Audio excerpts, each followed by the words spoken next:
ಗಳು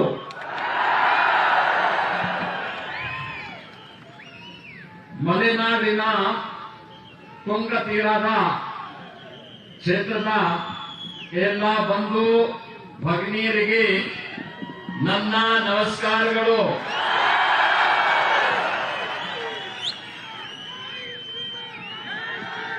भारतीय जनता पार्टी के state president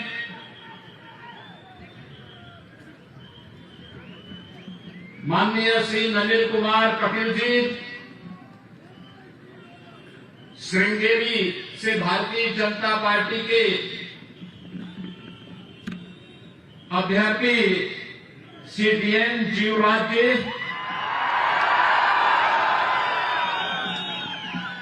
Shri Satish Garg ji, Vikram विधोड़ी जी, पुष्कर सिंह काला जी, आत्ता सतीश जी, अरुण कुमार जी, उमेश तलगारू जी, SN रामास्वामी जी, डी राजप्पा, अंबलोरो रामकृष्ण जी, श्यादेश चौहान जी और आज के इस कार्यक्रम में उपस्थित श्रृंगेरी असेंबली कॉन्स्टिट्यूएंसी से जुड़े हुए मेरे सभी उपस्थित भाइयों बहनों, मैं इस धरा को नमन करते हुए आप सबका हृदय से अभिवादन करता हूं. भाइयों बहनों, हम सब जानते हैं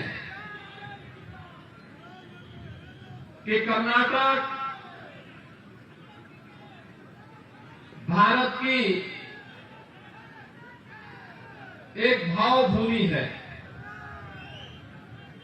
मैं स्वयं मर्यादा पुरुषोत्तम भगवान श्री राम की पावन जन्मभूमि के प्रदेश उत्तर प्रदेश से आया हूं और कर्नाटक प्रभु श्री राम के अनन्य भक्त उनके सहयोगी श्री हनुमान की पावन जन्मभूमि है. हजारों वर्षों से कर्नाटक और उत्तर प्रदेश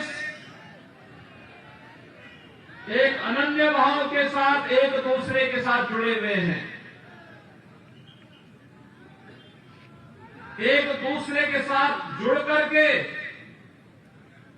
एक भारत श्रेष्ठ भारत की परिकल्पना को साकार कर रहे हैं.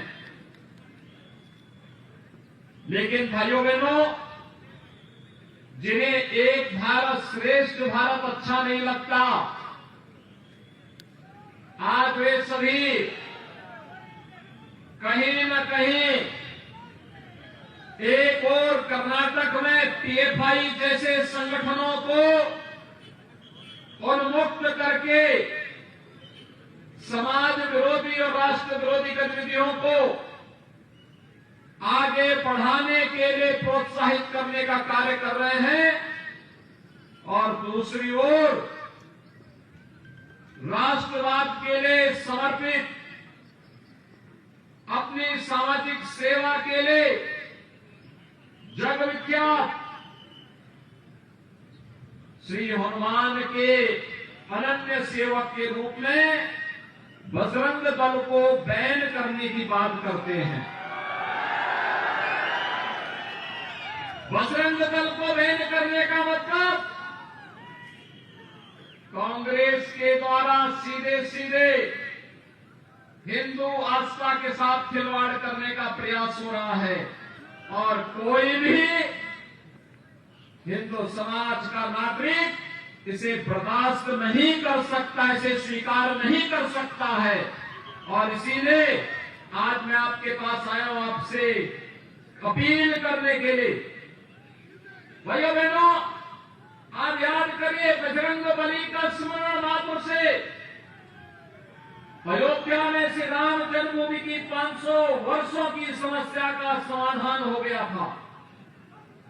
याद करिए, उस दौरान हम लोग एक नारा दिया करते थे और नारा होता था जयकारा वीर बजरंगी, हर हर महादेव। आप मेरे साथ बोलेंगे, जब मैं बोलूंगा जयकारा वीर बजरंगी, आप बोलेंगे हर हर महादेव। जयकारा वीर बजरंगी, जयकारा वीर बजरंगी। जब हम लोग अब इस नारे को लेकर के समाज के हर वर्ग के बीच में जाएंगे, समग्र राष्ट्रवादी समाज पीएफआई के समर्थकों को धूल चटाने का कार्य करेगा और इसमें कोई संदेह नहीं होना चाहिए। भाइयों बहनों, आज जब भारत दुनिया की एक बड़ी ताकत बन रहा है, प्रधानमंत्री मोदी जी के नेतृत्व में भारत ने पिछले 9 वर्षों में एक लंबी दूरी तय की है। वैश्विक मंच पर भारत की बढ़ती प्रतिष्ठा, भारत के अंदर इंफ्रास्ट्रक्चर डेवलपमेंट के हो रहे कार्य, कहीं हाईवे, कहीं रेलवे, कहीं एयरपोर्ट, कहीं आईआईटी, कहीं आईआईएम, कहीं साइंस सिटी, इन सब का निर्माण युद्ध स्तर पर हो रहा है। तो तीसरी ओर भारतीय जनता पार्टी नेतृत्व की डबल इंजन सरकार ने पूरे देश के अंदर पीएम आवास योजना के माध्यम से बिना भेदभाव के हर गरीब को आवास की सुविधा उपलब्ध करवाने का कार्य किया। हर गरीब के घर में टॉयलेट उपलब्ध करवाने का कार्य उपलब्ध करवाया गया। हर गरीब को 5 लाख रुपए की आयुष्मान भारत की स्वास्थ्य बीमा का कवर दिया गया। और कोरोना कालखंड में आपने देखा होगा, कोरोना कालखंड में पिछले 3 वर्ष से ये डबल इंजन की सरकार का करिश्मा है कि भारत के 80 करोड़ लोगों को फ्री में राशन की सुविधा का लाभ भी कोई दे रहा है कि डबल इंजन की भारतीय जनता पार्टी की सरकार दे रही है।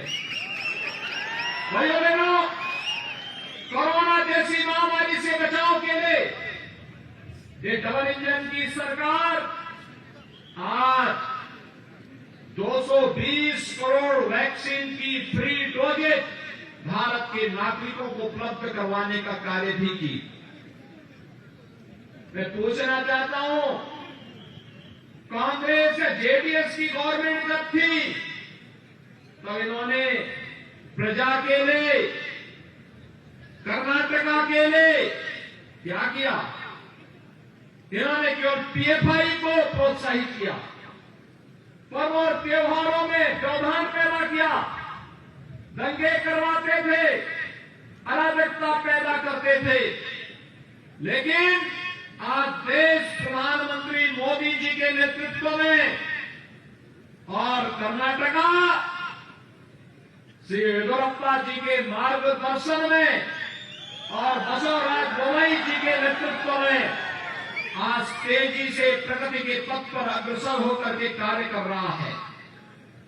भाइयों बहनों, लोग मुझसे पूछते हैं कि उत्तर प्रदेश में जनता का इतना बड़ा प्यार कैसे आपको मिल रहा है? मैं कहता हूं, डबल इंजन सरकार का करिश्मा है।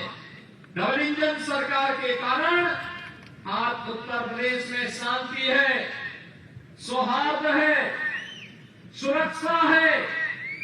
और उत्तर प्रदेश जैसे आज एक सुरक्षित प्रदेश बन गया है, ऐसे ही कर्नाटक में डबल इंजन की भाजपा की सरकार ने पीएफआई की कमर तोड़ने का कार्य किया है। पीएफआई को बैन करके पीएफआई को पूरी तरह तोड़ने का कार्य किया है।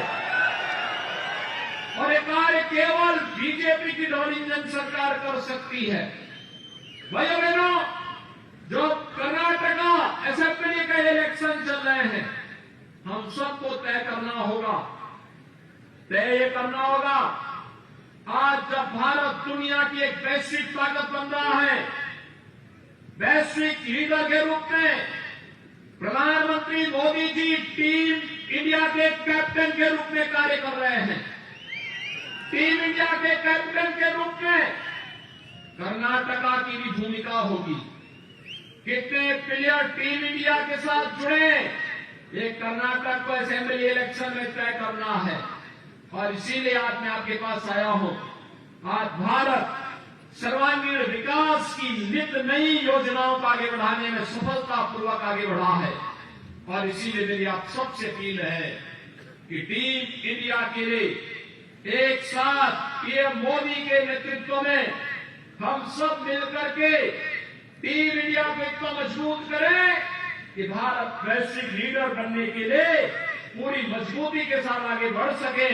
इसमें असेंबली इलेक्शन में कर्नाटका में भारतीय जनता पार्टी की गवर्नमेंट आवश्यक है।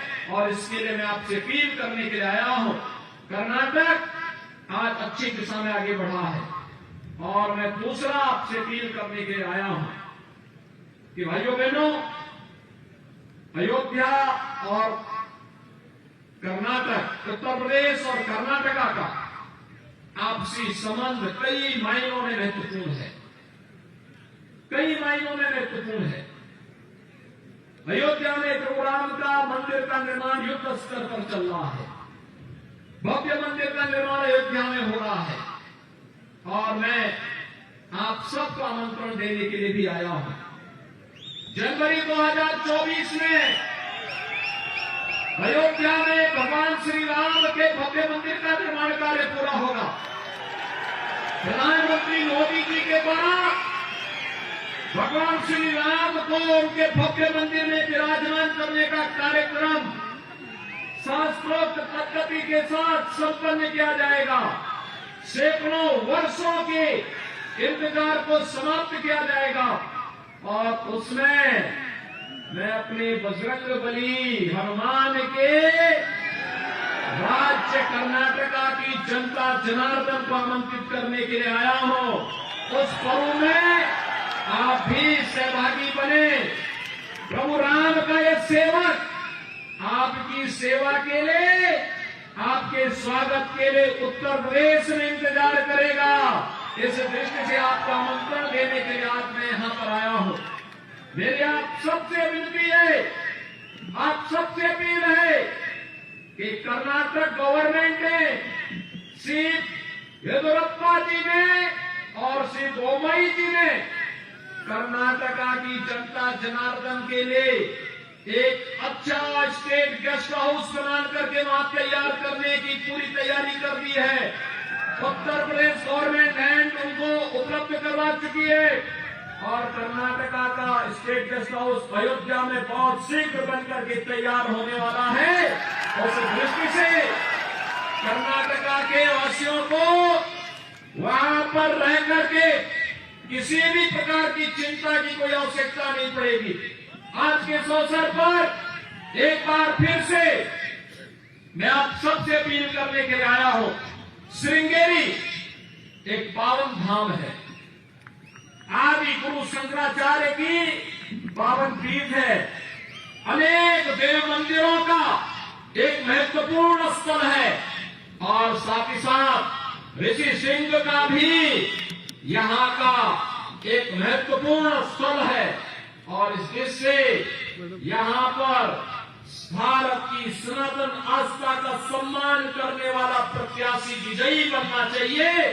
और इस दृष्टि से भारतीय जनता पार्टी के प्रत्याशी श्री डीएन शिवराज को भारतीय जनता पार्टी ने प्रत्याशी बनाकर के आपके बीच में डाला है। भाइयों बहनों, डीएन शिवराज को भारी बहुमत से विजयी बनाने की अपील आपसे करने के लिए मैं आया हूं। आप सभी लोग डीएन शिवराज को भारी बहुमत से विजयी बनाएंगे। सभी लोग तैयार हैं? मेरे साथ बोलेंगे भारत माता की, भारत माता की।